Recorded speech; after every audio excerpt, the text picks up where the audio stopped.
Great, now that we have our smart account created, your smart contract wallet, we can see some details. Importantly, we want to show the controller account. We'll need that in the future.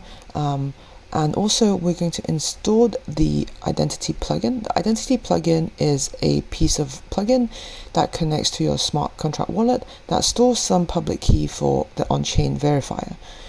But now in the back end, we also create all the credentials and store that for you. But in reality, this will be done with you and the trusted issuer, and the credentials will be stored on your device.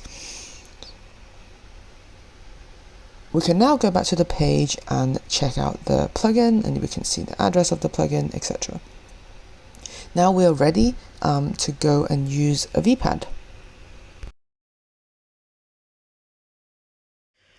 We can now connect to the browser extension and synchronize the Vectis smart contract account that you just created.